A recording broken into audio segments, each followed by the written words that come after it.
My name is Brandon. I work at Connexin. I'm a FTTP Installations Engineer and I've been doing that for about 3 months.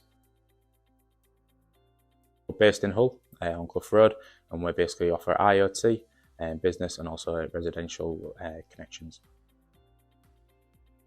My job involves connecting customers from our fibre poles to their properties and basically give them internet access on a day-to-day basis. I went to 2 schools. I firstly started off at Hesel High School, then I went to Sirius Academy West. Studied English, Maths, Science, PE and also business. Obviously in English you're speaking to customers on a day-to-day basis, in which I do as well.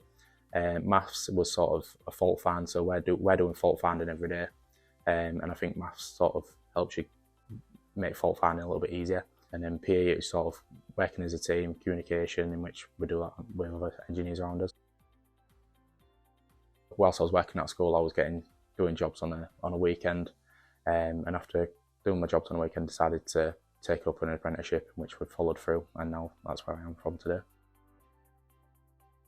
I think what made me choose my job is I'm sort of hands-on, and I like being on my tools, and I've always been into technology as well, so to be able to do both at one time, it's something that I really enjoy. I think mostly what I enjoy about my job is the people I work with, going out on a day-to-day basis, not sort of stuck in one room, in which you're still hands-on tools, you're still learning, and also earning a good wage whilst doing it. Personal skills have been more sort of how you approach customers, how you speak, and also you could even speak on the phone as well. Technical wise, it's sort of your fault finding again, where you have to find why customers not got a Wi-Fi connection. I'm hoping it's taken me quite far. I'm hoping to hopefully have my own little team, and that's what I'm hoping to progress over the next couple of months. If you're struggling to find a job in the digital sector, just stick it out. And I was a good couple, maybe a year or so before I found my job at Whisper Broadband, and luckily for me it's taken out at Connexin. But yeah, just stick it out and see how we get on from there.